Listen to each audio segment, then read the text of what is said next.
میں تو مبارکباد پیش کرتا ہوں اس مرد قلندر کو.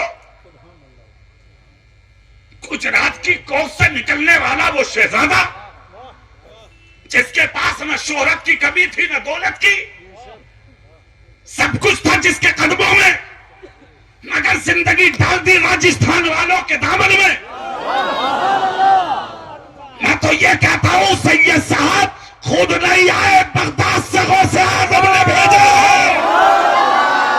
اللہ کا شکر ہے, اللہ کا لاکھ لاکھ شکر ہے, اور اس کا احسان ہے کہ اللہ نے ہمیں آپ کو سب کو انسان بنایا ہے.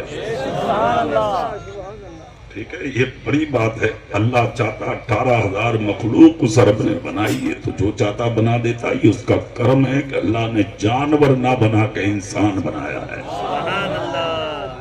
پھر انسان بنا کر بھی اللہ رب العزت نے ہمیں ایسے ہی نہیں چھوڑا, ہمیں آپ کو مسلمان بنایا ہے. مسلمان بنا کر بھی ایسے ہی نہیں چھوڑا, اپنے پیارے حبیب کی امت میں پیدا فرمایا, اور امت میں پیدا فرما کر بھی ایسے نہیں چھوڑ دیا, غوث پاک کے دامن سے باندھا ہے. ادھر ایک ہاتھ غوث کے ہاتھ میں دیا, اور راجستھان میں تمہارا ہاتھ سید صاحب کے ہاتھ میں دے دیا. ٹھیک ہے, پھر دیکھیں سر سے پاؤں تک کتنی نعمتیں ہیں آپ کے پاس اللہ کی. سر سے لے کے پاؤں تک دیکھیں اللہ کی نعمتیں. یہ جو سر پہ بال ہیں نا, اس کی قیمت ان سے پوچھو جو گنجے گھوم رہے ہیں, جن کے سروں پہ بال نہیں ہیں. لاکھوں کی دوائیاں کر لی, علاج کر لی, یہ بال جمنے کا نام نہیں لے رہے ہیں. اس کی قیمت ان سے پوچھو جن پہ بال نہیں ہے. یہ جو سر میں دماغ ہے, اس کی قیمت ان سے پوچھو جن کے پاس دماغ نہیں ہے. یہ جو آنکھیں ہیں آپ کی, ان کی قیمت ان سے پوچھو جو اندھے گھوم رہے ہیں. جو کان ہیں آپ کے, اس کی قیمت ان سے پوچھو جو بہرے گھوم رہے ہیں. یہ جو زبان ہے آپ کی, اس کی قیمت ان سے پوچھو جو گونگے گھوم رہے ہیں. یہ جو ہاتھ ہیں آپ کے, ان کی قیمت ان سے پوچھو کہ جن کے ہاتھ نہیں ہیں. یہ جو پاؤں ہیں آپ کے, ان کی قیمت ان سے پوچھو جو اپاہج ہیں. یہ جو جسم سلامت ہے نا اپنا, اس کی قیمت جا کے اجمیر میں دیکھو, غریب نواز کے بلند دروازے کے سامنے سینکڑوں ایسے اپاہج اور محتاج ملیں گے آپ کو, جو کٹورے جسم سے آگے بڑھا بڑھا کے تم جیسے امیروں سے بھیک مانگ رہے ہیں. پھر آگے بڑھیے, آپ سر سے لے کے پاؤں تک پورا جسم اللہ کی نعمتوں سے بھرا ہوا ہے. گھر دیکھیں آپ تو لاجواب. ان لوگوں کو دیکھو کہ جن کے پاس گھر نہیں ہے, فٹ پاتھ پہ لیٹ کے زندگی بسر کر رہے ہیں. یہ جو 2 وقت کا کھانا آپ گھر میں بیٹھ کے کھا رہے ہیں, اس کی قیمت آپ ان سے پوچھے جو اسٹیشنوں کے سامنے بنے ہوٹلوں پر ایک ایک روٹی کے لیے لگائے کھڑے. یہ جو بیوی ہے گھر میں آپ کے, اس کی قیمت ان سے پوچھو کہ جن کے پاس بیوی رکھنے کی قوت نہیں ہے. یہ جو اولاد ہے آپ کے پاس, اس کی قیمت ان سے پوچھو جو ابتر ہیں, بے اولاد ہیں, ان کے پاس کوئی اولاد نہیں ہے. یہ جو سر پہ سایہ رکھے ہوئے ہیں نا ماں باپ, ان کی قیمت ان سے پوچھو جو یتیم گھوم رہے ہیں. یہ جو عزت ہے آپ کے پاس, ان کی قیمت ان سے پوچھو جو ذلیل گھوم رہے ہیں. یہ جو دولت ہے آپ کے پاس, اس کی قیمت ان سے پوچھو جو غریب گھوم رہے ہیں. یہ جو شان کی زندگی تمہیں اللہ رب العزت نے عطا کی ہے, اس کی قیمت اگر دیکھنا ہے نا تو ان لوگوں سے جا کے پوچھو جن کو دنیا مل کر کے ذلیل کر رہی ہے, اور اپنے پاؤں کی ٹھوکروں میں ان کو رکھے ہوئے ہیں. صبح سے شام تک کتنی نعمتیں اللہ رب العزت نے تمہیں عطا فرمائی, جس کا کوئی ٹھکانہ نہیں ہے. سر کے بال سے لے کے پیر کے ناخن تک پورا جسم اللہ کی نعمتوں سے بھرا ہوا ہے. گھر سے لے کے باہر تک پوری زندگی اللہ کی نعمتوں سے بھری ہوئی ہے. ابتدا سے لے کے آج تک پوری زندگی اللہ کی نعمتوں سے پر ہے. یہ ساری نعمتیں تمہارے رب نے تمہیں عطا فرمائی. مگر ایسے یہ سب کے غلاموں, میں آپ سے یہ بات پوچھنا چاہتا ہوں, ساری زندگی کو اللہ نے اپنے کرم کی نعمتوں سے بھر دیا, تم نے بدلے میں کیا دیا؟ تم نے کیا دیا ہے بدلے میں؟ سامنے جو لوگ کھڑے پھر بیٹھو, جیسے جیسے آتے رہو ویسے بیٹھو. اپنے نبی کے نام پہ بیٹھو, میرے نام پر نہیں. اپنے نبی کے نام پہ بیٹھ جاؤ. سبحان اللہ, ہاتھ اٹھا کے بولو پورا مجمع. کتنی نعمتیں تمہارے رب نے عطا فرمائی, تم نے بدلے میں کیا دیا؟ کیا دیا تم نے بدلے میں؟ مسجد ہے آپ کی خالی، مدرسے آپ کے خالی، خانقاہ ہے آپ کے خالی، ماں باپ کے بستر آپ کے خالی، بزرگوں کے حجرے آپ کے خالی، ماں باپ کے پاس کوئی بیٹھنے والا نہیں، عالموں کے پاس کوئی بیٹھنے والا نہیں، ماں باپ کے پاس کوئی بیٹھنے والا نہیں، سفید داڑھی والوں کو عزت کرنے والے دور تک نصیب نہیں ہو رہے، غریبوں کی مدد کرنے والے دور تک نصیب نہیں ہو رہے، یتیموں کو ٹھوکریں ماری جا رہی ہیں، غریبوں کو ذلیل کیا جا رہا ہے، جن کا کوئی پرسان حال نہیں ہے دنیا میں آج انہیں حقارت سے دیکھا جا رہا ہے۔ کیا اسی لیے نعمتوں سے نوازا تھا تمہیں؟ نہ، تم نے اپنی زندگی کو چھوڑ دیا، اپنے اصل مقصد کو چھوڑ دیا۔ مقصد کیا ہے آپ کا؟ آپ جو مقصد کو سمجھنے کی کوشش تو کریں، آپ کا مقصد کیا ہے؟ بے مقصد اللہ نے کسی چیز کو پیدا نہیں فرمایا۔ جب بے مقصد کوئی چیز ہے ہی نہیں تو پھر آپ کا بھی تو کوئی مقصد ہوگا۔ اللہ نے آپ کو کیوں پیدا فرمایا؟ کس لیے پیدا فرمایا؟ زمین بھری پڑی ہے لوگوں سے، کس لیے آئے ہیں آپ دنیا میں؟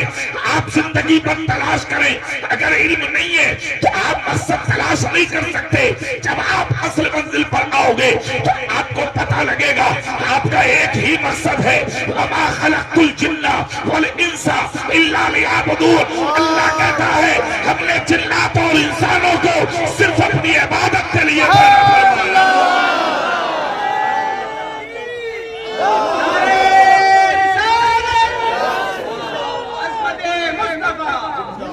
حضرت تشریف لے آئے، دیکھیں ممبر شریف پر رونقوں میں اضافہ، نمونہ اسلاف، شیخ اجل، پیر طریقت، رہبر راہ شریعت، شہزادہ غوث اعظم، چمن زہرا کے پھول یعنی آل رسول، ہم سب کے دلوں کی دھڑکن،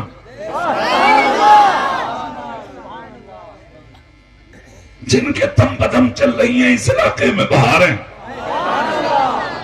دیکھے چہرہ اللہ یاد آ جائے۔ اب ان کے گھر کی باتیں میں ان کے سامنے کروں گا تھوڑی دیر، جھوم کے سبحان اللہ بولیں گے آپ۔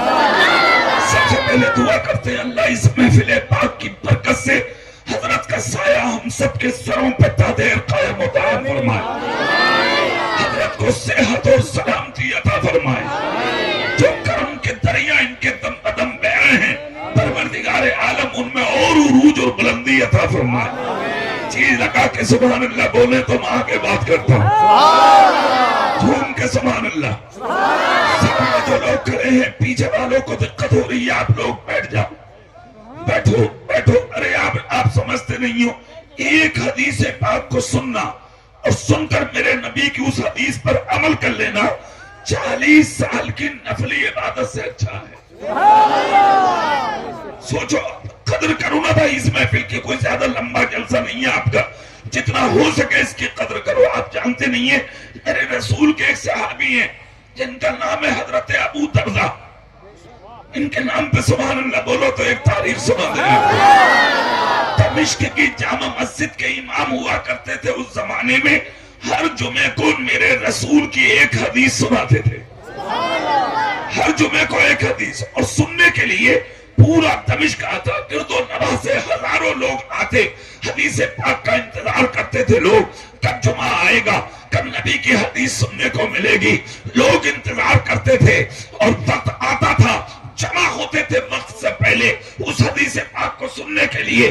دھیرے دھیرے یہ خبر دمشق کی سرحد و سیما کو پار کر کے مکہ شریف پہنچی، مکہ شریف سے نکل کے یہ خبر مدینہ شریف پہنچی، مدینے کی دھرتی پر اس خبر کو جہاں امیروں نے سنا وہیں پر مدینے کے اس غریب نے بھی سنا۔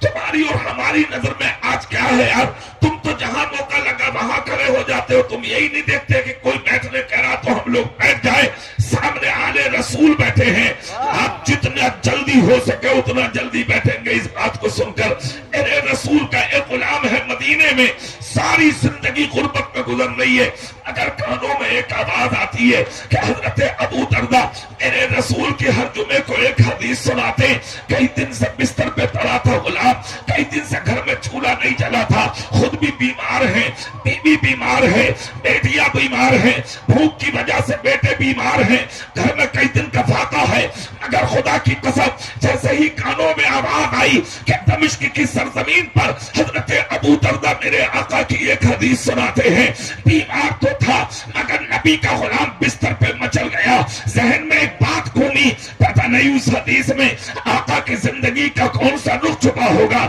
پتہ نہیں اس حدیث میں آقا نے غلاموں کو کیا سبق دیا ہوگا، پتہ نہیں اس حدیث میں میرے آقا نے امت کے دامن میں کون سے انمول ہیرے ڈالے ہوں گے، کئی دن کے بھوکے تھے، کئی دن کے بیمار تو تھے، اٹھ گئے بستر علالت سے، اور اٹھنے کے بعد آ گئے اپنی بیوی کے پاس، ہاتھ پکڑ لیا، ہاتھ کانپ رہے تھے، نظر اٹھا کے دیکھا بیوی کا چہرہ تو بیوی کی آنکھ میں آنسو تھے، کہنے لگی میرے سرتاج بات کیا ہے، آنکھ سے آنسو صاف کر کے کہا اے میری شریک حیات، یہ تو سچ ہے کہ میرے سینے میں تیری محبت کے ہزاروں چراغ جل رہے ہیں، مگر میں تیری محبت کے چراغوں کو اپنے نبی کی حدیث پر قربان کرنے جا رہا ہوں۔ کہا کیا مطلب، کہنا کیا چاہتے ہو، بیمار ہو، بستر سے اٹھا نہیں جا رہا، کہاں جانا ہے، تو اس غلام نبی نے کہا تھا اے میری شریک حیات، میں نے سنا ہے در حضرت ابو دردہ دمشق کی جامع مسجد میں میرے آقا کی ہر جمعے کو حدیث سناتے ہیں، پتہ نہیں اس حدیث میں آقا کی زندگی کا کون سا رخ چھپا ہوگا، اس لیے میں چین سے جب تک نہیں بیٹھوں گا جب تک کہ نبی کی حدیث نہ سن لو۔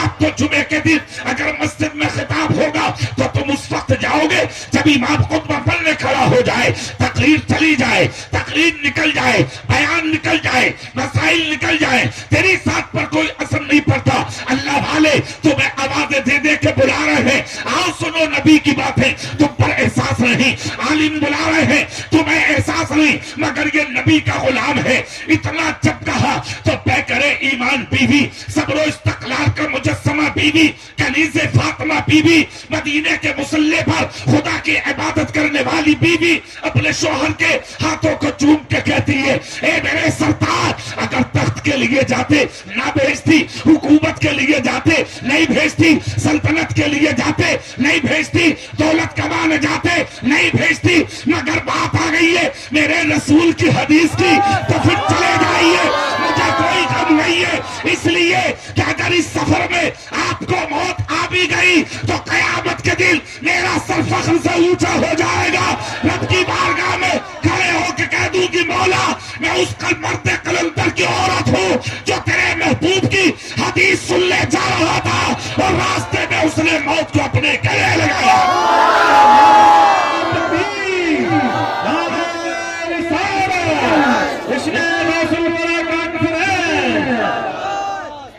اتنا سننا تھا، غم خوشی میں بدل گیا، اور سے پوری طاقت سے غم خوشی میں بدل گیا۔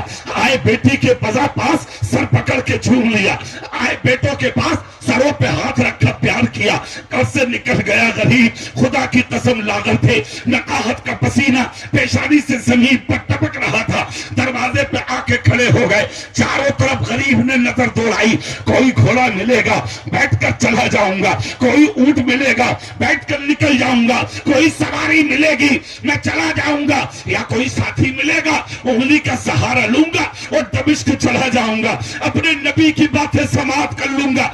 صبح سے دوپہر ہو گئی، کوئی گھوڑا نہ ملا، کوئی اونٹ نہ ملا، کوئی ساتھ چلنے والا نہ ملا، مشکلوں نے کہا رک جا، پریشانیوں نے کہا رک جا، رنج و غم نے کہا رک جا، حادثات نے پاؤں کی پیڑیاں بن کر کہا رک جا، نقاہت نے ہاتھوں کی ہتھکڑی بن کر کہا رک جا، چاروں طرف سے آواز آ رہی تھی رک جا، مگر نبی کا عشق کہہ رہا تھا نکل جا، نبی کا پیار کہہ رہا تھا نکل جا، نبی کی محبت کہہ رہی تھی نکل جا، اس لیے کہ کامیابی گھر میں بیٹھ کر نہیں ملتی، کامیابی نبی کے راستوں میں نکل کے ملتی ہے۔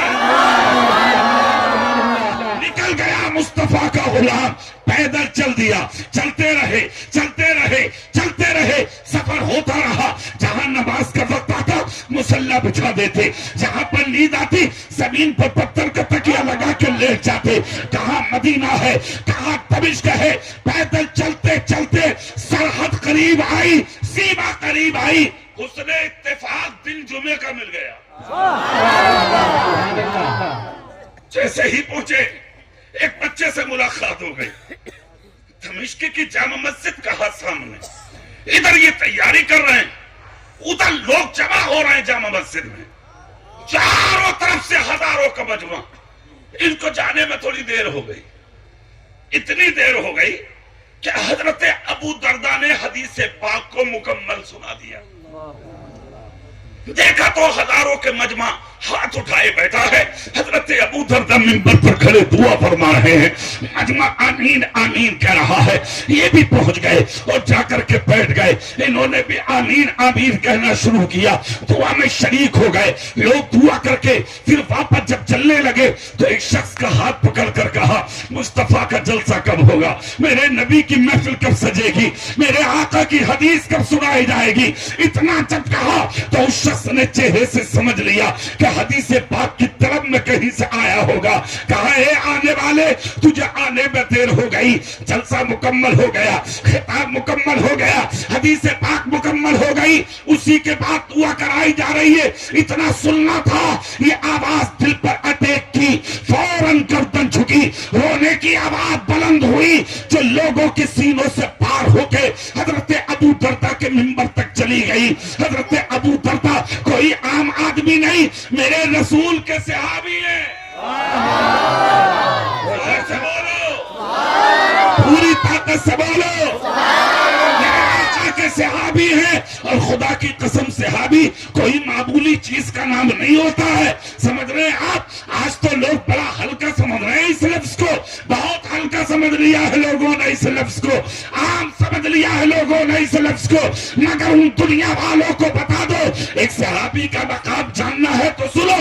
ساری دنیا کے مومنین ایک طرف, ساری دنیا کے موقنین ایک طرف, ساری دنیا کے صدیقین ایک طرف, ساری دنیا کے شہداء ایک طرف, ساری دنیا کے صالحین ایک طرف, ساری دنیا کے اقطاب ایک طرف, ساری دنیا کے اقواس ایک طرف, ساری دنیا کے ابطال ایک طرف. ان سب کے مقام و مراتب و منصب و مناقب کو ترازو کے پلے میں رکھو اور ایک صحابی کا مرتبہ ترازو کے پلے میں رکھو تو ان سب کے منصب و مراتب سے پڑھ کے مصطفیٰ کے ایک صحابی کا مرتبہ ہو.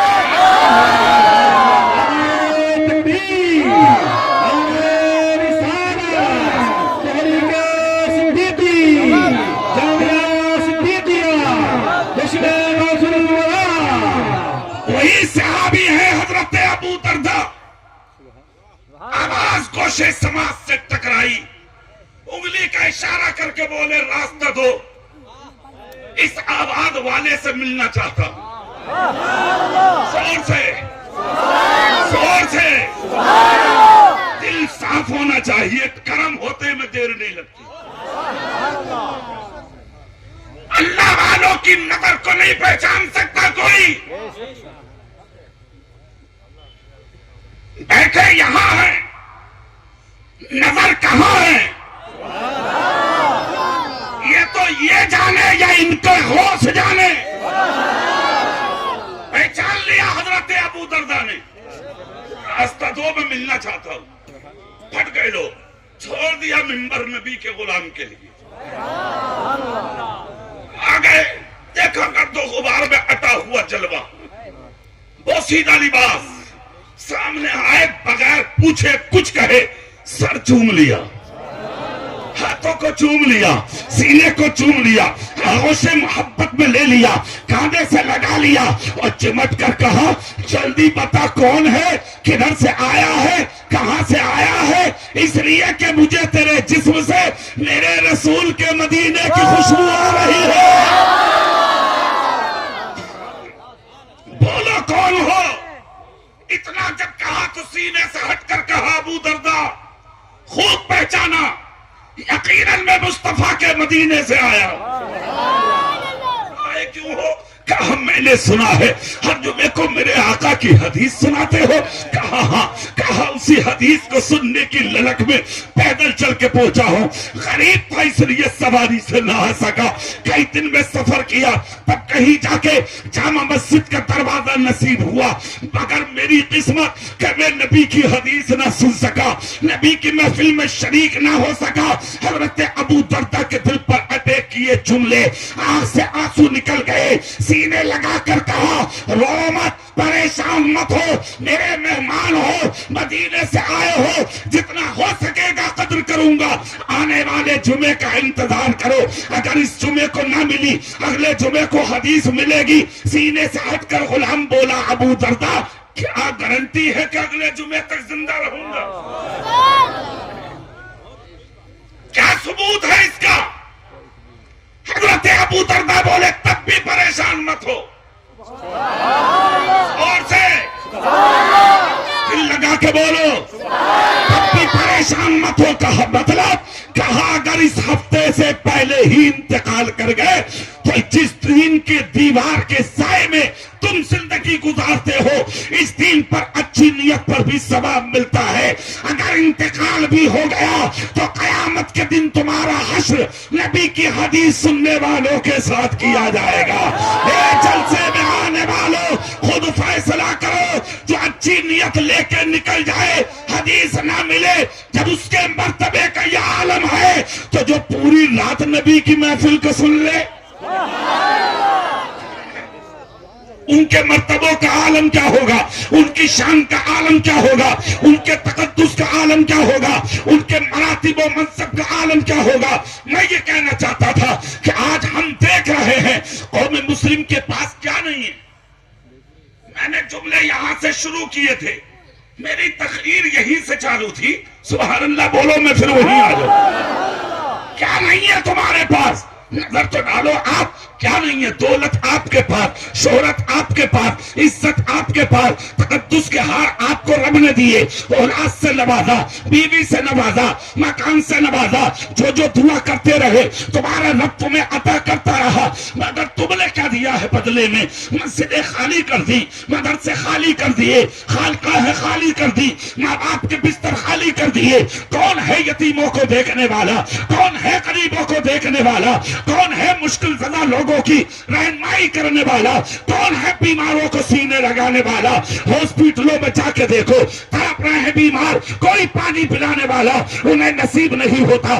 اسٹیشنوں پہ جا کے دیکھ لو، ہزاروں سفید داڑھی والے تمہیں ایسے ملیں گے کہ جن کے کٹورے میں کوئی روٹی کا ٹکڑا جان ڈالنے والا نصیب نہیں ہوتا۔ تم ہاتھ اٹھا کے دعوے کرتے ہو نبی کا دامن نہیں چھوڑیں گے، رسول کا دامن نہیں چھوڑیں گے، غوث کا دامن نہیں چھوڑیں گے، پیر صاحب کا دامن نہیں چھوڑیں گے۔ میں ایک جملہ بول رہا ہوں، تم نے ابھی دامن کسی کا پکڑا ہی نہیں ہے۔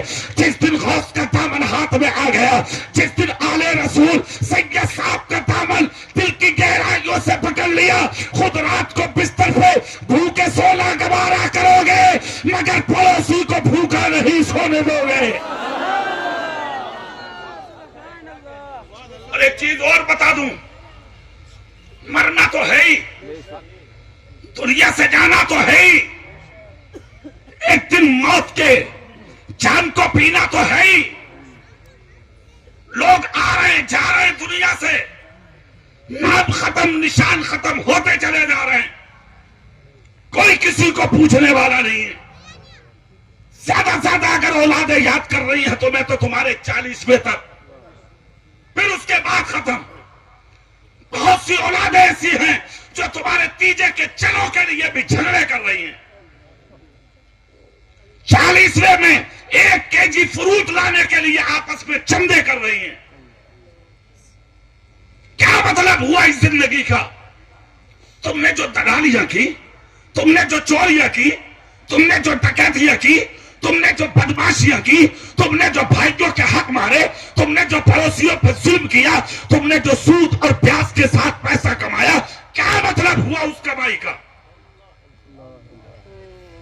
کیا کرو گے تم اس کا؟ حرام تم نے جمع کیا، مزے اولاد لے گی، قبر میں سزا تو لے گا۔ مکان حرام کی کمائی سے تو نے بنایا، رہے گی اولاد، قبر میں سزا تجھے ملے گی۔ سود اور پیاز لے کے حرام کما کے پیسہ تم نے جمع کیا، مزے اولاد لے گی، سزا قیامت کے دن تجھے ملے گی۔ اور ایک چیز اور بتا دوں میں، چونکہ سید صاحب کی یہاں موجودگی ہے، سن لو کان کھول کر میری تقریر کا یہ جملہ، آج بھی اگر چاہتے ہو کہ عزتوں میں چار چاند لگیں اور تم ذلیل ہونے سے محفوظ ہو جاؤ تو حرام کھانا چھوڑ دو، حلال کھانا شروع کر دو۔ سن لو، 1000 سے زائد بیٹیاں ہیں غیروں کے بستروں پر تمہاری، 1000 سے زائد۔ میں تو مبارکباد پیش کرتا ہوں اس مرد قلندر کو، گجرات کی کوکھ سے نکلنے والا وہ شہزادہ جس کے پاس نہ شہرت کی کمی تھی نہ دولت کی، سب کچھ تھا جس کے قدموں میں، مگر زندگی ڈال دی راجستھان والوں کے دامن میں۔ میں تو یہ کہتا ہوں سید صاحب خود نہیں آئے، بغداد سے غوث اعظم نے بھیجا ہے۔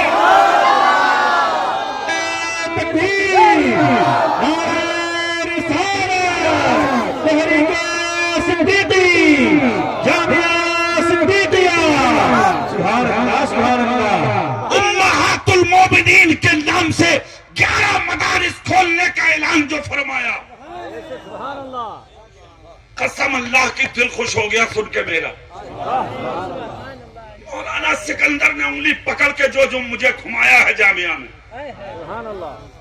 اللہ اللہ، کار سے اترا ہوں، عمارت پر نظر پڑی، میں نے کہا یہ کمال اس علاقے کا نہیں، سید صاحب کی جیتی جاگتی جسے کرامت دیکھنا ہو وہ اس ادارے کو دیکھ لے۔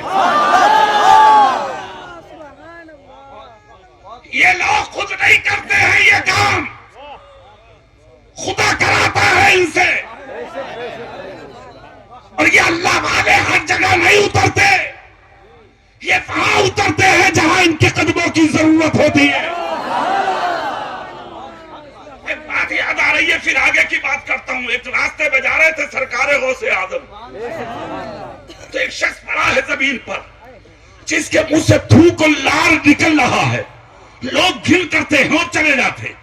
حضور غوث پاک کا قافلہ آئے آگے بڑھے، کاندھے سے رومال ہٹایا، ان کا چہرہ صاف کیا، منہ دھلایا، پانی پلایا، جو ساتھ میں کھانے کا سامان تھا وہ سامنے رکھا۔ اس کے بعد آپ نے جو گفتگو کی ہے، تو غوث اعظم کے ساتھیوں کا کہنا ہے عربی میں بات ہوتی تو پہچان لیتے، فارسی میں ہوتی تو سمجھ لیتے، اس علاقے کی زبان ہوتی تو جان لیتے، مگر ان دونوں میں کس زبان میں بات تھی ہم سمجھے ہی نہیں۔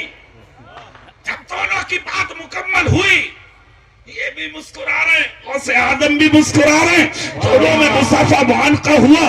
ادھر وہ سمجھ کے بیٹھے، غوث اعظم ہم میں آ کے شریک ہو گئے، کہا سفر شروع کرو۔ ہم نے کہا حضور بعد میں چلیں گے، پہلے یہ بتائیں یہ ہیں کون؟ لوگ آتے ٹھوکر مار کے چلے جاتے، آپ نے چہرہ صاف کیا، پانی پلایا، پھر بیٹھ کے باتیں کی، اور کس زبان میں کی یہ آپ جانے اور وہ جانے، کوئی نہیں جانتا حضور کون ہے۔ جملہ سنو بھائی، کیا نام ہے اس بستی کا؟ فرودی۔ سبحان اللہ، سنو جملہ سنو۔ غوث پاک فرماتے ہیں بتا دوں یہ کون ہے؟ بولے ہاں۔ کہا جب ان کے اعمال کی وجہ سے، کسی علاقے کے برے عمل کی وجہ سے جب اس علاقے پر کوئی مشکل آنے والی ہوتی ہے تو اللہ رب العزت ایسے ہی لوگوں کو بھیج کر ان مشکلوں کو ٹلا دیتا ہے۔ ان لوگوں کی قدم آتے مشکلیں دور ہو جاتی ہیں، مشکلیں ٹل جاتی ہیں۔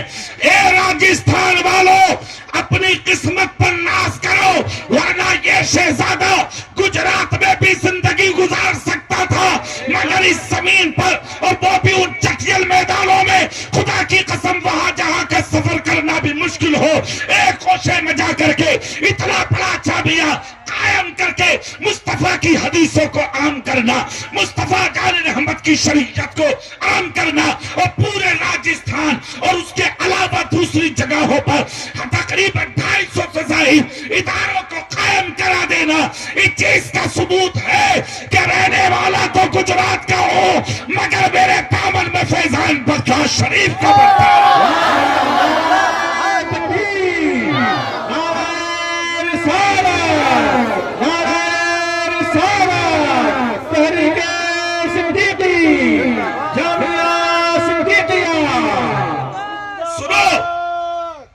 ارے بھائی، میں یہ کہنا چاہتا ہوں اور بتا دینا چاہتا ہوں، عمل تمہارے، سزا تم اٹھاؤ گے، مزے اولاد لے گی۔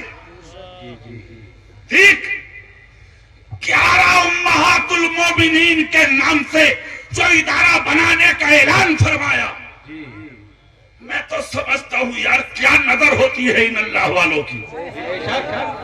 ہاں 1000 سے زائد بیٹیاں ہیں غیروں کے بستروں پر تمہاری، تم ناک والے ہو، تم عزت دار ہو، تم دولت والے ہو،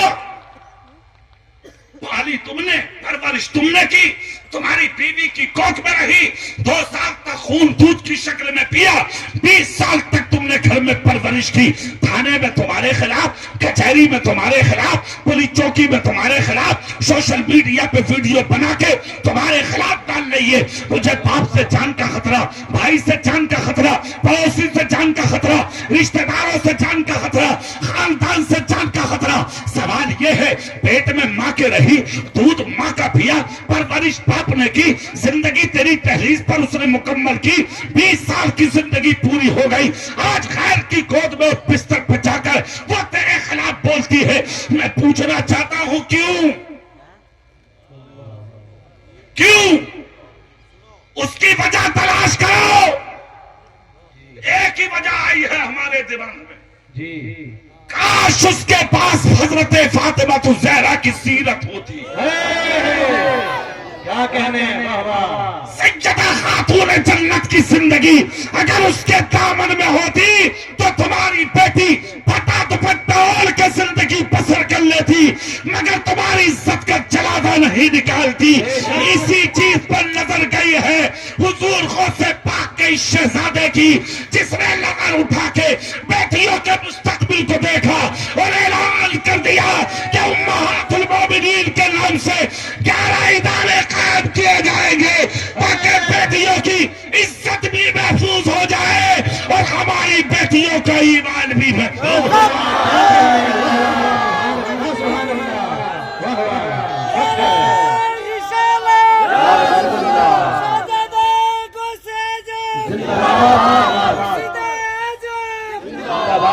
سنو، زندگی اللہ کی بہت بڑی نعمت ہے، ٹھیک؟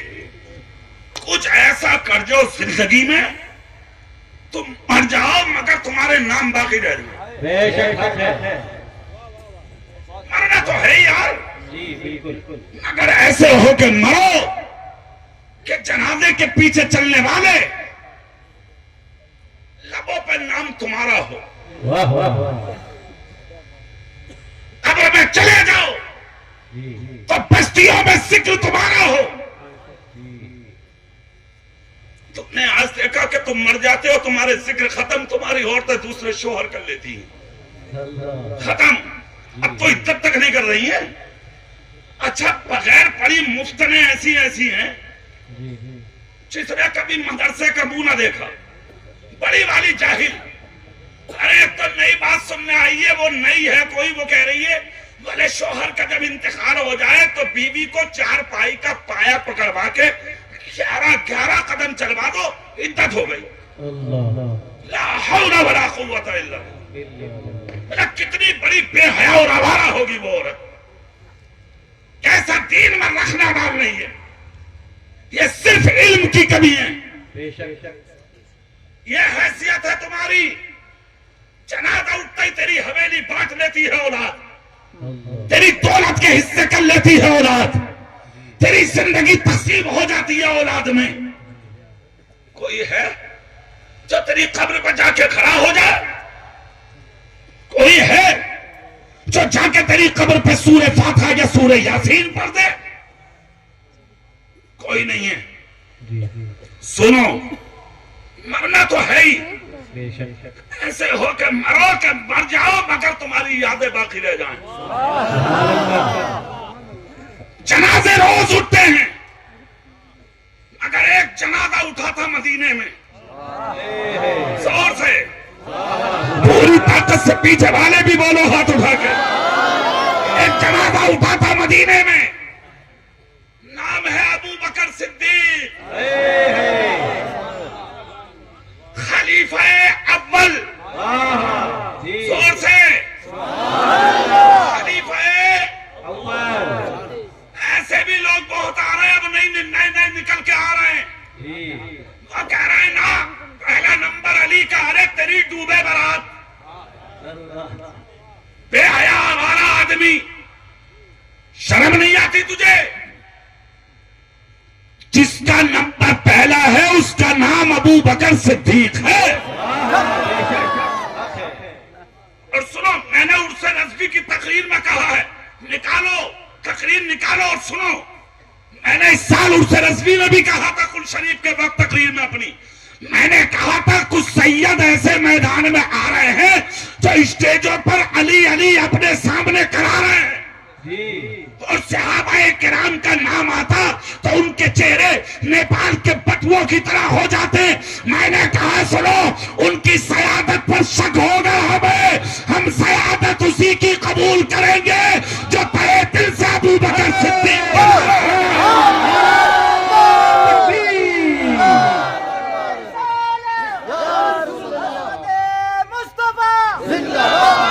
نعرہ تحقیق، نعرہ تحقیق. سنو، علی بھی ہمارے ہیں،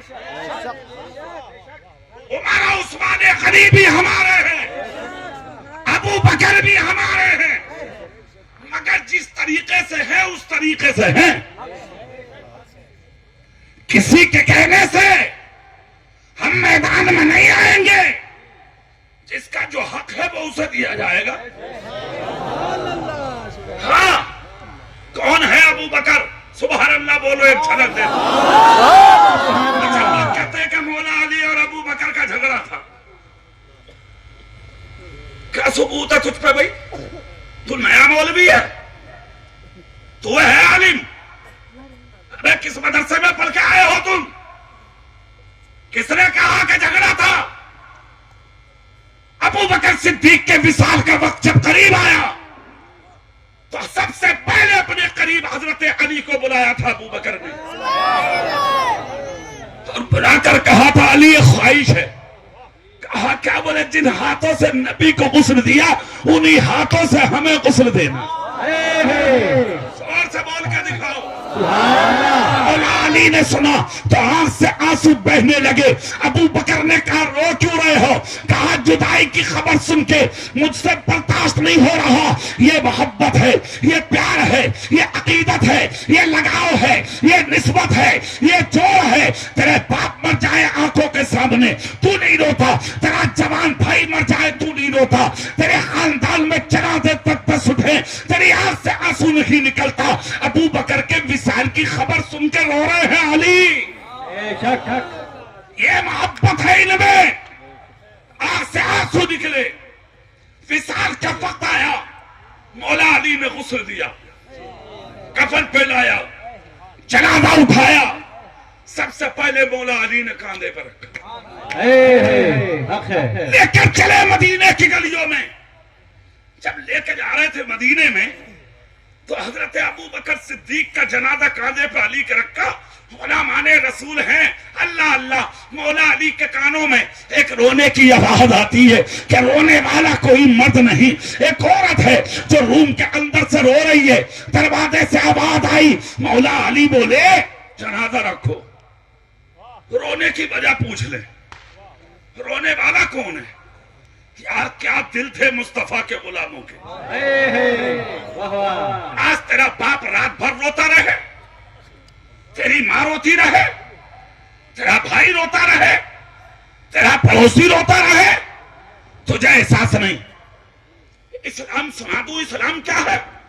تمہارے نبی نے کہا مسلمان تو مسلمان, رات کے وقت میں اگر مشکل میں کوئی غیر مسلم بھی ہے اور اگر اس کی مدد کرنے والا کوئی نہیں ہے تو اے مسلمان نکل جا, کر دے مدد, کر دے مدد, آجا غیر مسلم کے بھی کام, تاکہ وہ سمجھ جائے کہ 1500 سال کے بعد جب امتی کا یہ عالم ہے تو پھر اس کے نبی کی شان کا عالم کیا ہے.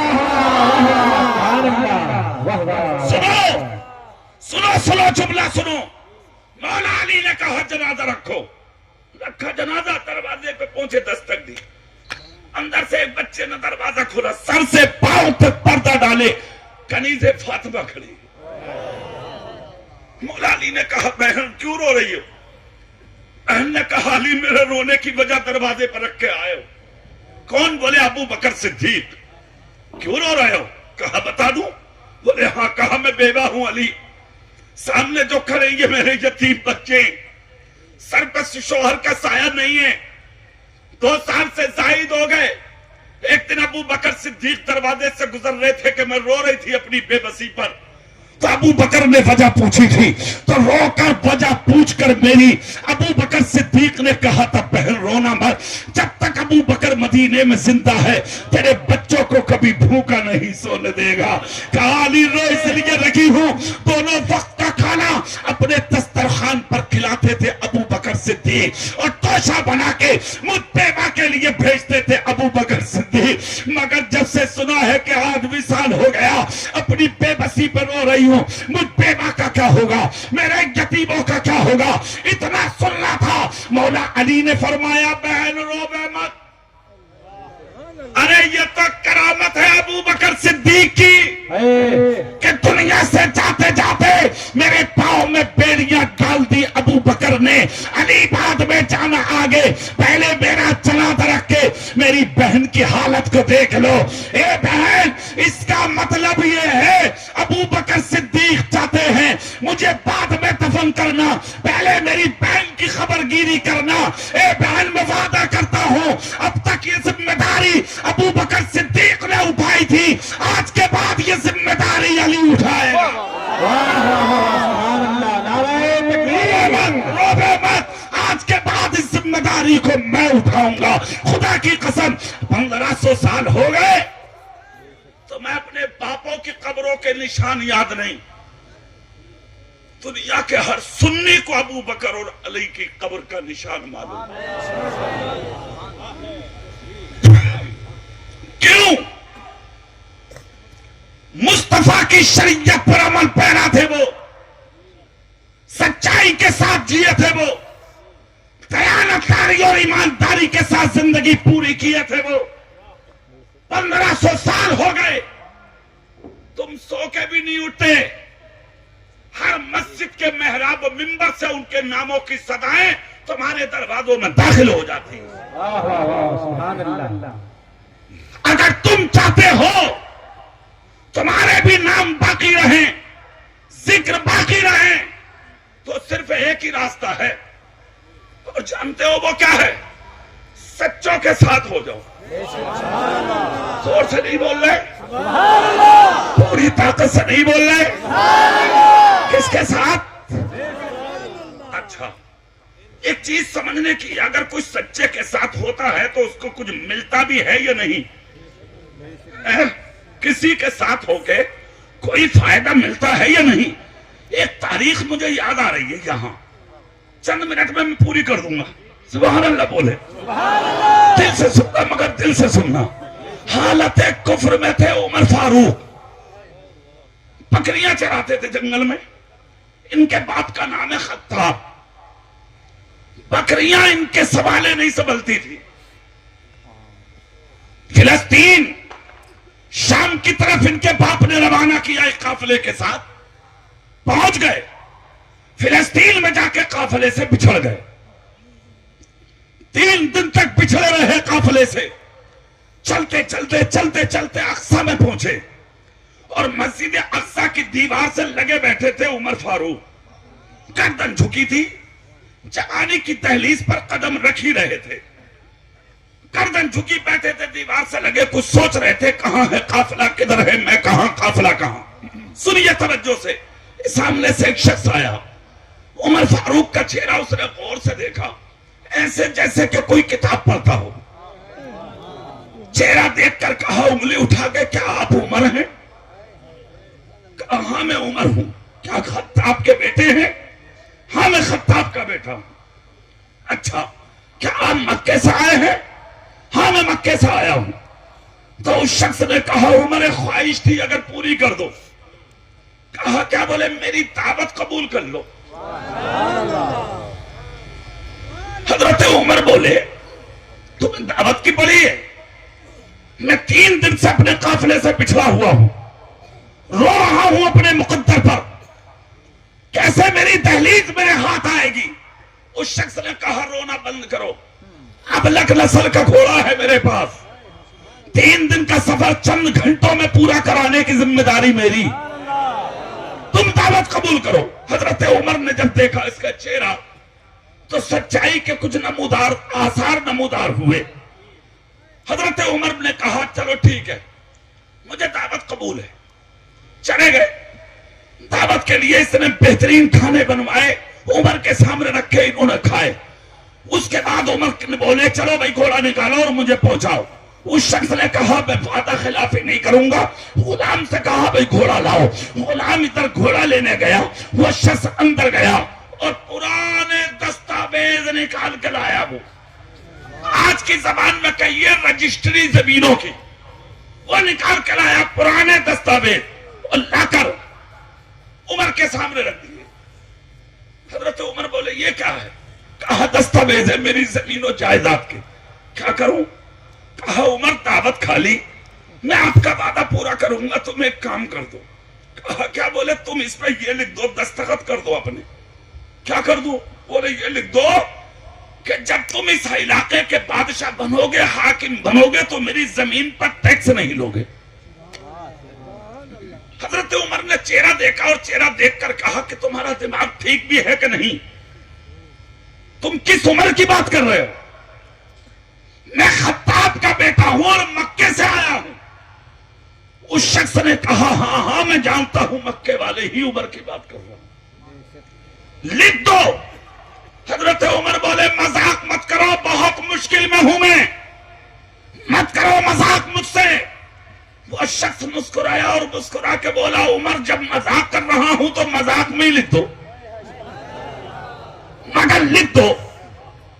اتنا جب کہا تو حضرت عمر نے کہا تو پھر لا قلم، لکھ دیا لے، جب میں اس علاقے کا بادشاہ بنوں گا تو میں تیری زمین کا ٹیکس معاف کر دوں گا، میں ٹیکس نہیں لوں گا۔ اور نیچے اپنے دستخط کر دیے عمر بن خطاب مکی۔ چلا گیا، گھوڑا بنایا، بیٹھایا، سفر شروع۔ 3 دن کا سفر چند گھنٹوں میں ہو گیا۔ جیسا ہی ہوا تو وہ شخص بولا پہچان لو، پہچان ہے؟ بولے ہاں یہی ہے میرا قافلہ، میں کچھ لوگوں کی شناخت رکھتا ہوں۔ حضرت عمر قافلے میں شریک ہو گئے، یہ شخص واپس ہوا، بات آئی اور مکمل ہو گئی، یہ اپنی بستی میں اور حضرت عمر اپنے قافلے میں۔ وہ دو چلا آگے اور آگے بڑا وقت آتا رہا، چلتا رہا۔ وہ دن بھی آ گیا کہ مکے کی دھرتی پر تمہارے میرے نبی نے اعلان نبوت فرمایا۔ زور سے بول کے دکھاؤ بھائی صاحب، نبوت ہوا تو ابو جہل کی ٹیم کی طرف سے سب سے پہلے تلوار ہاتھ میں لینے والے کا نام عمر ہے کہ میں قتل کروں گا انہیں۔ نکل گئے میدان میں، بغض و حسد کا دریا پسینے میں نکل پڑے، کئی مرتبہ نکلے اور واپس آئے۔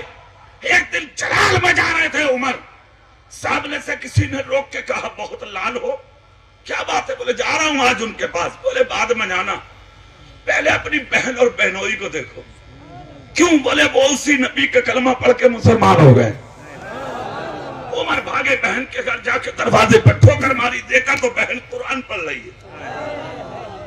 بھائی کا چہرہ دیکھا تو قرآن چھپا دیا۔ اس طرح کے بے ادبی نہ کر دے. یہ کیا جانے کہ قرآن کی تعظیم کیسے ہوتی ہے. جیسے ہی چھپا کے آئی, کہا کیا پڑھ رہی تھی, کہا قرآن. زور سے نہیں بول رہے, کہا قرآن. بولے ہاں لا کے دکھا, بولے نہیں. اٹھا کے لا, بولے نہیں. کہا لانا پڑے گا, کہا نہیں. چھوٹی پکڑی بہن کی, لات لات پر کھوسا, کھوسے پر لات, زمین پر گرایا بہن کو, کہا لانا پڑے گا. بہن نے جلال میں کہا جس ماں کا دودھ تو نے پیا ہے اسی کا میں نے پیا ہے. سن عمر, جسم کا خون کا آخری قطرہ تو نکال کے تیرے ہاتھ میں دے سکتی ہوں, مگر اپنے نبی کے سر پر نازل ہوا قرآن تیرے ہاتھ میں نہیں دے سکتی. کہا کیوں؟ بولے تو ناپاک ہے اور وہ کتاب پاک ہے. پھر بولے عمر کچھ سنا دے, تو سورہ طٰہٰ کی چند آیتیں پڑھی, بس سنا کر دن جھکائی, بھاگ پڑے پھر سے نبی کی طرف. حضرت ابو بکر سامنے کھڑے تھے. اللہ اللہ, حضرت ابو بکر نے دیکھا, کہا آقا عمر. مسکرائے میرے نبی. ایک بار یہ بھی تو کہ یہ تلوار تو تھی, مگر عمر مراد ہے میرے نبی کی تھی تلوار, اس میں کوئی شک نہیں. لوگ کہتے ہیں دو کے لیے دعا کی تھی نبی نے, ایک عمر اور ابو جہل. وہ نہ غلط ہے, یہ دوسروں نے ملائی یہ بات. ابو جہل سے کیا مطلب یار, بالکل غلط ملائی یہ دوسروں نے, یہ تاکہ نبی کے اوپر نقص آئے کہ دیکھو قبول نہ ہوئی. ابے جس کے لیے نبی دعا کر دے اور نبی کی دعا خالی رہ جائے, ایسا ہو ہی نہیں سکتا. یہ ہے مراد میرے نبی کی. لوگ کہتے ہیں کہ تلوار پھینکی, خدا کی قسم عمر کہتے تلوار نبی کا چہرہ دیکھ کے عمر کے ہاتھ سے کب گری یہ عمر کو خبر ہی نہیں. چہرہ دیکھا نبی کا, نبی کے ہو گئے, پڑھ لیا کلمہ, مسلمان ہو گئے, زندگی نبی پر نچھاور کر دی. جب ابی قبیس پر کھڑے ہو کر مسلمان ہونے کا اعلان کیا, مکے والوں کے دروازوں پر جا جا کے حضرت عمر نے کلمہ پڑھا. پہلی مرتبہ حرم میں نبی اور نبی کے غلاموں کو لا کے سب کھڑے ہو کے اللہ کی نماز پڑھوا دی. 63 سال کی ظاہری زندگی پا کر نبی کا وصال پاک ہوا. پہلے خلیفہ ابو بکر صدیق 2.25 سال تک خلافت کی, دوسرے عمر بن خطاب. زور سے زور سے. حضرت عمر وہ خوش نصیب مرد قلندر ہے خدا کی قسم, جس نے 10 سال کچھ مہینے کچھ ہفتے کچھ دن خلافت کی, اور اتنے عرصے میں اللہ نے 22 لاکھ مربع میل کا مالک اور آدھی دنیا کا بادشاہ بنا دیا. روم اور ایران سب فتح ہوئے. عمر کے زمانے میں فلسطین باقی تھا. کچھ شرطیں ہوئی, ان شرطوں میں ایک جملہ یہ بھی تھا کہ امیر المومنین خود آئیں تو ہم خوشی کے ساتھ چابیاں ان کے دامن میں ڈال دیں گے. ٹھیک ہے. تابعی کے بیٹے تھے اسلم نبی, حضرت عمر نے بلایا, میں منزل پہ آ رہا ہوں, بیچ میں باتیں بہت ہیں, ایک جملہ سنانے کی وجہ سے میں اتنی لمبی بات بتا رہا ہوں آپ کو.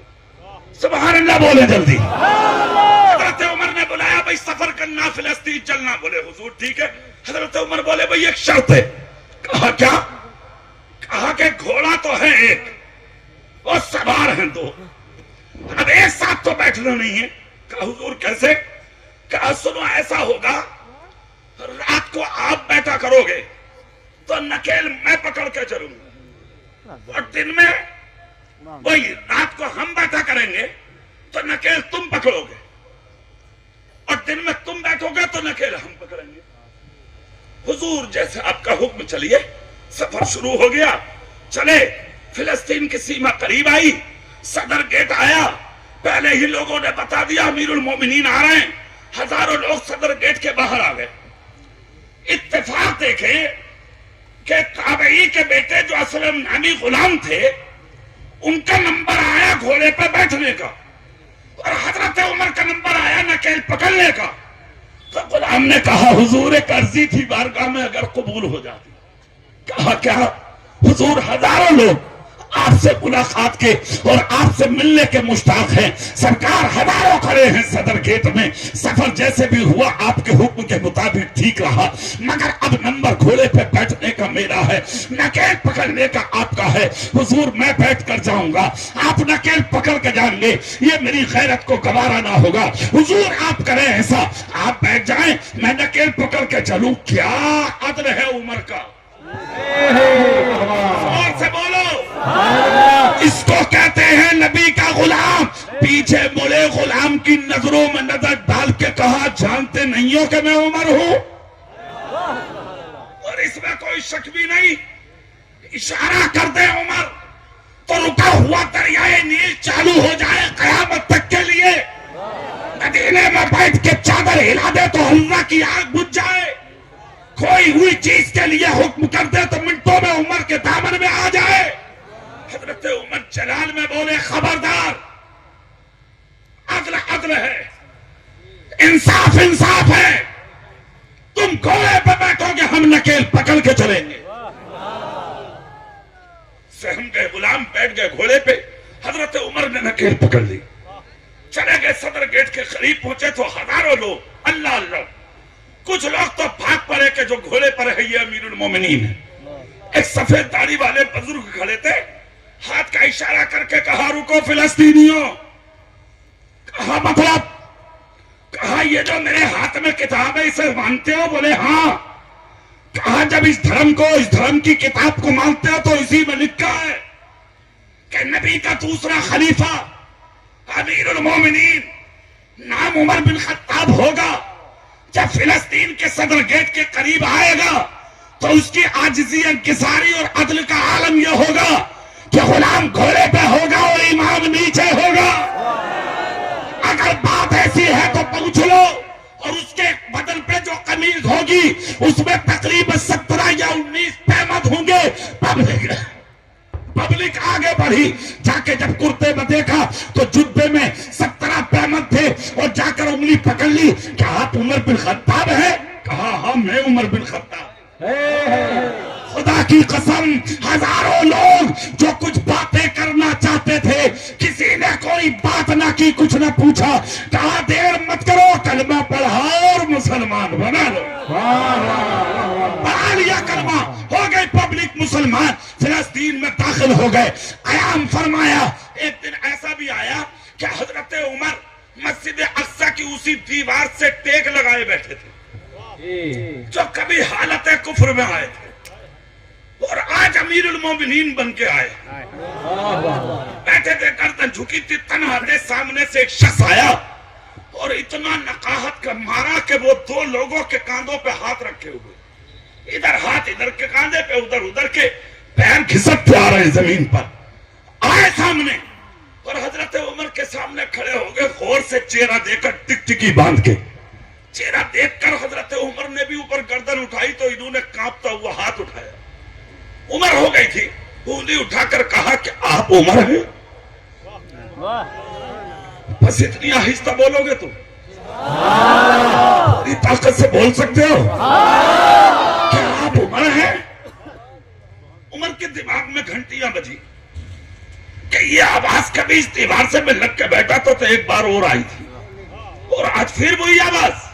کہاں میں عمر ہوں. کیا آپ خطاب کے بیٹے ہیں؟ ہاں میں خطاب کا بیٹا. کیا امیر المومنین؟ ہاں. اچھا, دوسری بات سنیں, اب یہاں جملہ بدلا. پہلے کہا تھا کہ آپ مکے سے آئے ہیں, اب کہا کہ آپ مدینے سے آئے ہیں. ہاں میں مدینے سے آیا. اچھا, پھر اس نے وہ دستاویز نکالے اور نکال کر حضرت عمر کے ہاتھ میں دیے. کہا لو عمر. حضرت عمر نے جب پڑھا تو اس میں لکھا تھا, اس علاقے کا جب میں بادشاہ بنوں گا تو تمہارا ٹیکس معاف کر دوں گا. نام عمر کا لکھا تھا. اب چونکہ وعدہ تو وعدہ ہوتا, پھر حضرت عمر کا وعدہ. کھڑے ہو گئے. عمر مسکرائے, چہرہ دیکھا اور چہرہ دیکھ کر کہا کیا کہنا چاہتے ہو؟ کہا عمر باقی باتیں بعد میں ہوں گی, پہلے تو کلمہ پڑھا کے مسلمان بنا لو. بنا لیا مسلمان. پھر سارے دستاویز عمر کے دامن میں ڈال کے اس نے کہا مجھے اس مالیے ملکیت کی ضرورت نہیں، میں نے یہ سب قسم نبی کے دین پہ دے دیا۔ حضرت عمر کے ہاتھ میں آ گیا۔ اس کے بعد حضرت عمر بولے یہ جو سب میں دیکھ رہا ہوں کہ پہلے آیا اب آیا، دونوں بار ملاقاتیں ہوئی، گھر میں لے گئے، دعوت کھلائی، دستخط کرا، یہ سب کیا ہے؟ تب اس نے ایک کتاب نکالی، کہا یہ ہے توریت، کہا اس کے اندر ذکر تھا کہ نبی کا دوسرا خلیفہ عمر، جس کے ہاتھوں روم اور ایران اور فلسطین فتح ہوگا، یہ علاقہ اسی کے ہاتھ پر فتح ہوگا، اس کی پہچان یہ ہوگی، شکل یہ ہوگی، طریقہ یہ ہوگا، چلے گا ایسے، اٹھے گا ایسے، بیٹھے گا ایسے، شباہت ایسی ہوگی۔ تو جو میں اس میں پڑھتا تھا، جب پہلی مرتبہ میں نے آپ کا چہرہ دیکھا تو ایک طرف کتاب پڑھ رہا تھا، دوسری طرف عمر تمہارا چہرہ پڑھ رہا تھا، فوراً سمجھ میں آ گیا ہو نہ ہو یہی عمر ہے۔ اس لیے وہ باتیں ہوئی اور آج پھر سے ملاقات ہو گئی، اس شخص نے کلمہ پڑھا، مسلمان ہو گئے، فلسطین بھی فتح ہو گیا۔ اب اس شخص نے عمر کے قریب آ کے ایک جملہ بولا تھا، تم پوری طاقت سے سبحان اللہ بولو، یہ جملہ سنانے کے لیے اتنی دیر تک گھمایا ہے آپ کو، سبحان اللہ بولو تو میں قیمتی بات بتاؤں۔ تب اس شخص نے رو کر کہا تھا عمر ساری باتیں ہو گئی، مجھے یہ بتا دو خطاب کے بیٹے ہو نا؟ بولے ہاں۔ بکریاں چراتے تھے نا؟ بولے ہاں۔ کہا وہی عمر ہونا کہ جن کے قبضے میں مکے کے جنگلوں میں بکریاں نہیں آتی تھی، صبح سے شام تک بکریوں کے ریوڑ کو سنبھالتے رہتے تھے، پھر تمہارا باپ تمہیں مارتا اور پیٹتا تھا، وہی عمر ہونا؟ کہا ہاں وہی ہوں۔ کہا آج بھی وہی عمر ہو کہ 22 لاکھ مربع میل کا مالک، آدھی دنیا کے بادشاہ بن گئے؟ قسم کھا کے بتا دو عمر آخر یہ تقدیر پلٹی کیسے؟ مسجد اقصی کا صحن تھا، فلسطین کی گیتی تھی، حضرت عمر کی آنکھ سے آنسو نکلے اور اس شخص کے کاندھے پر گردن رکھ کر عمر بولے اے شخص سن لے، آج جو یہ مرتبہ مجھے ملا ہے میرے باپ خطاب کی وجہ سے نہیں ملا، بلکہ یہ مرتبہ مجھے میرے رسول پاک کی وجہ سے ملا ہے۔ میں نے اپنے نبی سے پیار کیا، اپنے رسول سے پیار کیا، اللہ رب العزت نے یہ ساری حکومتیں آج مجھے عطا فرما دی۔ مطلب کہنے کا یہ ہے اگر انسان کو محبت کسی سچے سے ہو جاتی ہے تو اللہ اسے ذلیل نہیں چھوڑتا، اللہ اسے بادشاہت عطا کر دیتا ہے۔ نعرہ تکبیر، نعرہ رسالت، نعرہ رسالت، تحریک صدیقی، میری تقریر ہو رہی ہے ان جملوں کے ساتھ مکمل ہو رہی ہے۔ خدا کا لاکھ لاکھ شکر ہے اور اس کا احسان عظیم ہے کہ اللہ نے تمہارے علاقے کو یہ مرتے قلندر آل رسول کی شکل میں عطا فرمایا ہے۔ ان کی عمر کی درازگی کے لیے دعا کرتے ہیں، اللہ حضرت کی عمر میں غوث پاک کے صدقے بے پناہ برکتیں عطا فرمائے اور ان کے دم سے جو کام چل رہے ہیں اللہ انہیں منزل مقصود پر فائز فرمائے۔ اچھا ایک بات اور بتا دوں، میں معذرت چاہوں گا علماء سے، ٹائم زیادہ ہو گیا مگر یہ بات بتانا بہت ضروری میں سمجھ رہا ہوں، سبحان اللہ بولے میں جلدی بتا دوں۔ بات یہ ہے کہ یہ ان کے گھر کا کوئی نیا کام نہیں ہے، دین کا کام کرنا اور لوگوں کو کھلانا، یہ ان کے گھر کی ریت ہے، سمجھ گئے؟ آپ کہو گے وہ کیسے؟ کربلا میں کتنا بڑا سانحہ پیش آیا، 72 لوگ شہید ہوئے، سب کچھ لٹ گیا، ظالموں نے سوچا کہ اب تو کام ختم ہو گیا ان کا، ہم کامیاب ہو گئے۔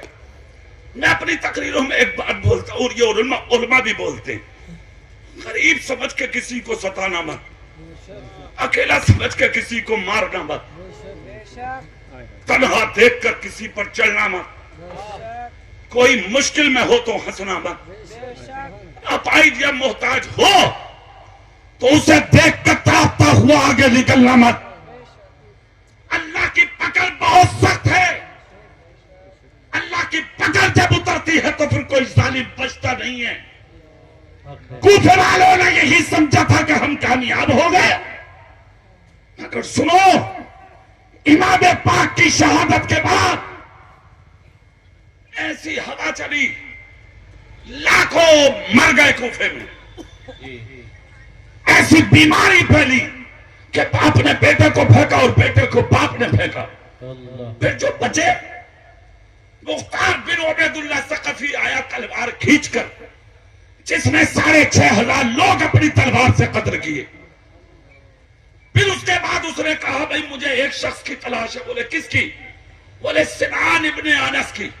بڑی غور سے سن لو یہ بات. کیا نام تھا؟ سنان ابن انس, جس نے امام پاک کے بیٹے حضرت علی اکبر کے سینے میں کربلا میں جب پرچہ مارا تھا اور ان کے سینے میں جب پرچہ داخل ہوا تھا تو حضرت علی اکبر کی ادھر چیخ نکلی, ادھر امام پاک دوڑے اور اپنے بیٹے علی اکبر کے سینے سے جب پرچہ کھینچا تھا حضرت امام پاک نے تو حضرت علی اکبر کا کلیجہ نکل کے زمین کربلا پہ گر کے کھاپنے لگا تھا. مجھے تلاش ہے اس بدبخت کی, لاؤ تلاش کر کے. فوجی دورے کوفے میں. سنان ابن انس کو جب خبر ملی تو یہ کوفے سے نکل کے بھاگ گیا. بھاگ کر کہاں گیا؟ مصطفیٰ کے مدینے. اور مدینے میں کون رہ رہے تھے؟ جو کربلا سے لوٹ کر گئے تھے حضرت زین العابدین. اور حضرت زین العابدین نے 72 لوگ شہید ہوتے اپنی آنکھوں سے دیکھے, اس کے باوجود دین کے کام سے نہ رکے. 2 کام کیے تھے انہوں نے مدینے میں. کتنے؟ زور سے بولو کتنے؟ نمبر 1, مدرسہ بنایا تھا مدینے میں. یہ ان کے گھر کی ریت ہے, یہ ان کے کارنامے ہیں سیدوں کے, یہ کربلا والوں کی بنیادیں ہیں. یہ نہ رکھیں گے تو کون رکھے گا؟ مدرسہ بنایا. نمبر 2, لنگر کھانا بنایا. مدرسہ اس لیے تاکہ کوئی جاہل نہ رہے, اور لنگر کھانا اس لیے تاکہ کوئی غریب بھوکا نہ رہے. دونوں چیزیں چل رہی ہیں مدینے میں. لوگ آ رہے ہیں کھا کے جا رہے ہیں, لوگ آ رہے ہیں علم حاصل کر کے جا رہے ہیں. ادھر سنان ابن انس بھاگ کر مدینے آ گیا. جیسے مدینے آیا تو بھاگتا بھاگتا بھاگتا بھاگتا لنگر کھانے پہ آ گیا حضرت زین العابدین کی. لوگ کھا کھا کے جا رہے تھے. اس نے گھوڑا روک دیا. ایک شخص سے پوچھا بھئی یہ کیا ہے؟ بولے لنگر کھانا. بولے مطلب؟ بولے مطلب کیا بھوکوں کو کھانا ملتا؟ بھیا اندھے کو کیا چاہیے اور پیاسے کو پانی. اس نے گھوڑا باندھ دیا. اندر گیا, دسترخوان بچے تھے. سید صاحب کا لنگر چل رہا 4 بجے سے یہاں.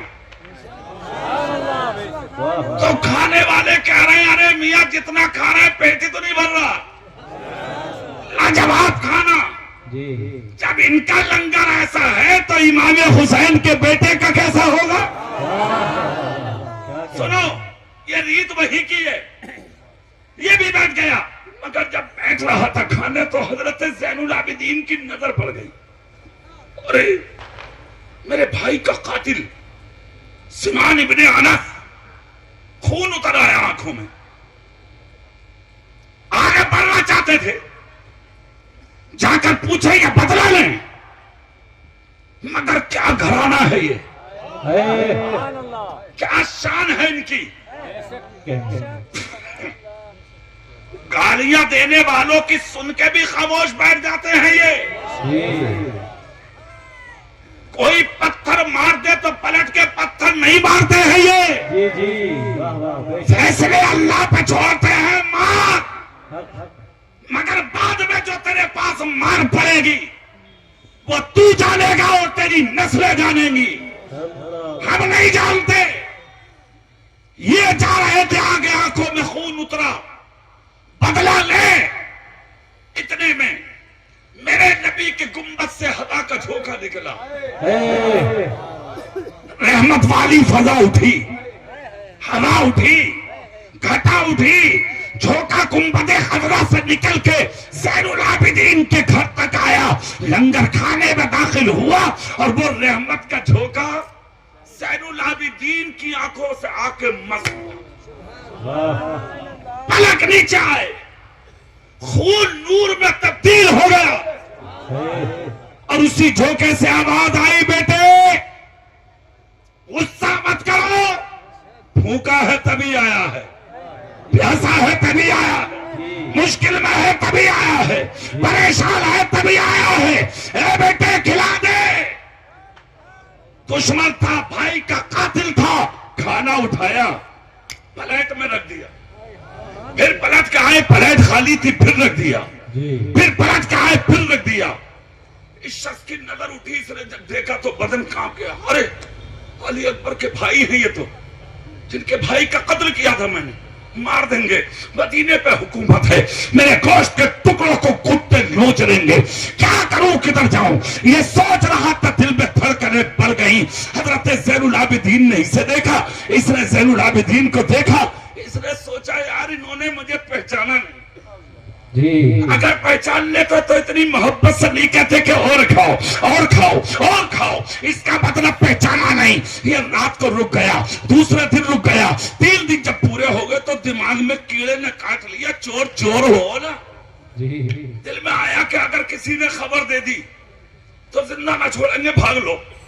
بھاگنے کی سوچی تو جو شخص پہلے سے تھے انہوں نے کہا کہاں جا رہے ہو؟ بولے جا رہے ہیں۔ بولے سن، لنگر کھانے کا ایک اصول ہے۔ کہا کیا؟ کہا اصول یہ جو کھا کے جاتا ہے وہ زین العابدین سے اجازت لے کے جاتا،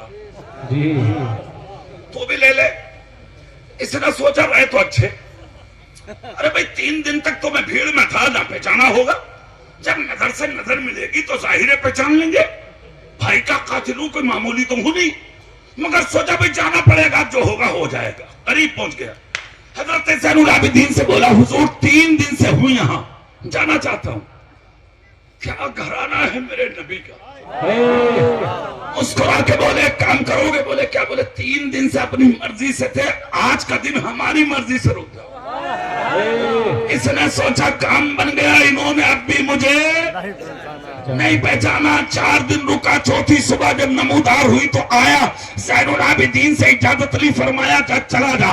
گھوڑا اٹھایا، کھجابے ڈالے، سامان بھرا، گھوڑے پہ بیٹھا۔ حضرت زین العابدین نے فوجی کو بھیج کر کہا جا اس کے گھوڑے کی نکیل پکڑ کے کہہ دے چند منٹ رک، ہمارے امام آخری ملاقات کرنے آ رہے ہیں۔ جیسے ہی دروازے سے نکلنا چاہتا تھا، ہیل لگا کے گھوڑے کو، فوجی نے نکیل پکڑ لی۔ رکو بھائی، کیوں؟ بولے آ رہے ہیں زین العابدین۔ کیوں؟ بولے ملاقات کرنی ہے۔ کانپ گیا جسم، لرز بر التاب ہو گیا، غضب ہو گیا، ابھی تو اجازت لی ہے اور اب آ رہے ہیں، اس کا مطلب کسی مخبر نے خبر دے دی، کسی نے بتا دیا، اب خیر نہیں ہے میری۔ جسم کے بال کانٹوں کے مانند کھڑے ہو گئے، آنکھوں سے خون اتر آیا، اب مجھے فوجی زندہ نہیں چھوڑیں گے۔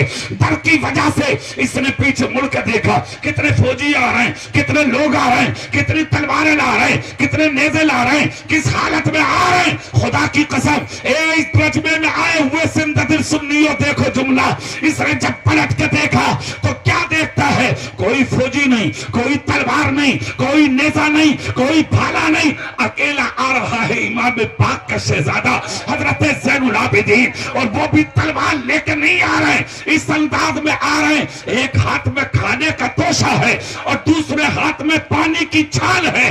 اس کے گھوڑے کے قریب آئے، آنے کے بعد میں پانی کی چھال کجاوے میں ڈال کے کہا موسم خزاں ہے، گرمی کا موسم ہے، راستوں میں دریاؤں کے پانی بھی سوکھ چکے ہیں، پیاس لگے گی، جہاں پیاس لگے یہ چھال رکھ دی ہے پانی کی، پانی نکال کے پی لینا، اور لو یہ ہے توشہ کھانے کا، جہاں بھوک لگے، لمبے سفر میں ہو، روٹی نکال کے کھا لینا، اور کمر پہ ہاتھ رکھ کے کہا جاؤ سفر کا شروعات کرو۔ اس نے جیسے کہ اس کا اخلاق دیکھا، کردار دیکھا، کیریکٹر دیکھا، زندگی دیکھی، زبان سے نکلے ہوئے جملے دیکھے، اخلاق کریمانہ دیکھا، تو گھوڑے سے نیچے اتر گیا اور اتر کر کہا حضور ایک بات سن لیجئے۔ کہا کیا؟ کہا کہ آپ مجھے پہچانتے؟ اتنا چپ کہا خدا کی قسم شیر کا بیٹا بھی شیر ہوتا ہے۔ پلٹ کر اس کا چہرہ دیکھا اور چہرہ دیکھ کر کہا ارے بدبخت، بغیر پوچھے چلا جاتا تو اچھا تھا، کیا تو یہ سمجھ رہا میں نے تجھے سمجھا نہیں، میں نے تجھے جانا نہیں، میں نے تجھے پہچانا نہیں؟ ارے نادان، پہچان تو اس دن لیا تھا جب پہلے دن تو میرے دسترخوان پہ کھانے بیٹھا تھا، میں نے جبھی سمجھ لیا تھا تو میرے بھائی علی اکبر کا قاتل سنان ابن انس ہے، جس نے میرے بھائی کے سینے پہ خنجر مارا تھا، تو میرے باپ نے کھینچا تھا، میرے باپ کا، میرے بھائی کا کلیجہ نکل کے زمین کربلا پہ گر کے کانپنے لگا تھا. میں اچھے سے جانتا ہوں تو میرے بھائی کا قاتل ہے، مگر تو پوچھنے پر مجبور اس لیے ہوا ہوگا کہ میں نے 4 دن تک کھلایا، اور جب تو چل دیا تو پانی اور کھانا دیا. تو سن لے، تعجب مت کر، پریشان مت ہو، تو ہے، ہم ہے. کہنے لگا مطلب کہا، سن لے، کربلا کی دھرتی، کوفے کی زمین پر میرے اور میرے خاندان کے بچوں کے ہاتھ سے تم نے پانی کے پیالے چھینے تھے، وہ تمہارا کردار تھا. میں نے تجھے اپنے گھر پہ بٹھا کے کھلایا ہے. یہ مصطفیٰ کے گھرانے کا کردار ہے، یہ نبی کے گھرانے کا کردار ہے. خود تو کھاتے نہیں، اوروں کو کھلا دیتے ہیں. خود تو کھاتے نہیں، اوروں کو کھلا دیتے ہیں. کتنے صابر ہیں محمد کے گھرانے والے.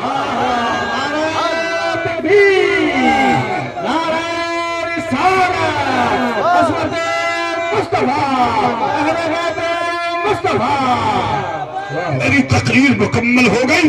یہ ہے یہ گھرانہ، یہ ہے یہ خاندان، یہ ہے مصطفیٰ کی آل، یہ ہے مصطفیٰ کا گھرانہ، یہ ہے مصطفیٰ جان رحمت کی اولاد. خدا کی قسم بڑے خوش نصیب ہو راجستھان والوں.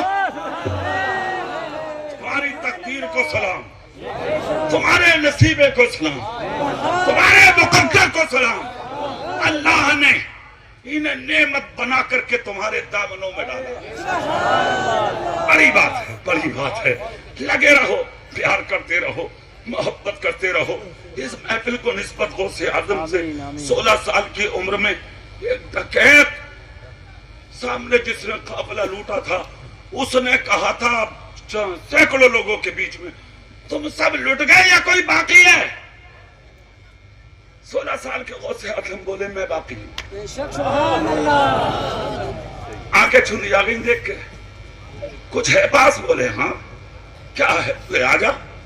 کہا تو آ. بولے نہ آنا نہ سیکھا کسی کے پاس. ہمت ہے تو تو آ. چور آ گیا ہنستا ہوا. کیا ہے؟ سونے کے 40 سکے نکال دیے. بولے لے یہ ہے. کیوں بھائی چھپا لیتے؟ مسکرا کے کہا کیا حیثیت ہے ان سکوں کی میری ماں کے دودھ کے قطروں کے سامنے رکھنے. کیوں بھائی؟ کہا رے عبد القادر ہوں میں، آپ شیخ ابو صالح، میں فاطمہ ام الخیر. اور تو پتا؟ بولے بتاؤ. بولے اولاد ہوں مدینے کے مصطفیٰ کی. ہاتھ کانپ گئے چوروں کے، ہاتھ کانپ گئے. چونکہ سنگ صاحب کے نصیحت بھرے جملے مجھے بھی سننے ہیں، آپ کو بھی سننے ہیں. بات مکمل ہو رہی ہے جملے کے ساتھ. خدا کی قسم اتنا کہا تو ہاتھ کانپ گئے. سونا واپس، مال واپس، دولت سب کی واپس. پورے قافلے کے کجاوے دولت جو چھینی تھی واپس کیے. 50 سال کا چور بولا عبد القادر توبہ کرنا چاہتا ہوں تیرے ہاتھوں. جو سینکڑوں چور ساتھ میں تھے وہ بولے بھائی صاحب سنو. بولے کیا؟ بولے جب چور یا ڈکیتیاں ساتھ میں کی ہے تو توبہ بھی آج ساتھ ہی. 16 سال کے عبد القادر کے ہاتھ پہ سینکڑوں ڈاکوؤں کے ہاتھ، جس میں 40 سال، 30 سال، 50 سال، 60 سال کے عمر کے چور کیا کہے.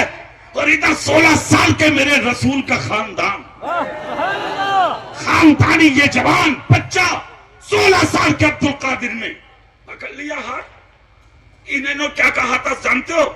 کہا عبد القادر ایک مرتبہ یہ کہہ دے کہ تم سب کا حشر قیامت میں میرے ساتھ ہوگا. مسکرا کے 16 سال کے غوث اعظم بولے ارے میں کیا کہوں، اسے تو بہت دنوں پہلے میرے نانا کہہ کر چلے گئے المرء مع من احبا، جو جس سے محبت کرے گا وہ قیامت کے دن اسی کے ساتھ اٹھایا بھی جائے گا. اس لیے راجستھان والوں اپنے قائد کے دامن کو پکڑ لو، آل رسول کے دامن کو پکڑ لو. پیر تو ملتے ہیں مگر کام کے پیر نصیب والوں کو ملتے ہیں. اللہ رب العزت نے یہ شہزادہ آپ کے راجستھان کے دامن میں ڈالا ہے. جتنا ہو سکے قدر کر لو اور ان کی پہچانوں کو سینے میں بسا لو. من تشبہ بقوم فہو منہم، جو دنیا میں جس قوم کی کی مشابہت اختیار کر لیتا ہے اس کا حشر بھی اسی قوم کے ساتھ کیا جاتا ہے. میں نے لمبی تقریر کی, آپ نے سنی, نصیحت سے بھرے جملے حضور قائد ملت کے آپ کو سماعت کرنے ہیں, مجھے بھی سننے ہیں. دوران گفتگو کوئی خطا ہو گئی ہو, اللہ اپنے حبیب پاک کے صدقے مجھے بھی معاف فرمائے, آپ کو بھی معاف فرمائے. سچے دل سے توبہ کرتا ہوں, استغفر اللہ ربی من کل ذنب واتوب الیہ. کلمہ شریف سب لوگ پڑھیں, لا الہ الا اللہ محمد الرسول اللہ صلی اللہ تعالی علیہ وسلم. یا خدا جسم میں جب تک کہ میری جان رہے تجھ پہ صدقے تیرے محبوب پہ قربان رہے, کچھ رہے یا نہ رہے, بس یہ دعا ہے کہ امیر نزا کے وقت سلامت میرا ایمان رہے. السلام علیکم ورحمۃ اللہ وبرکاتہ.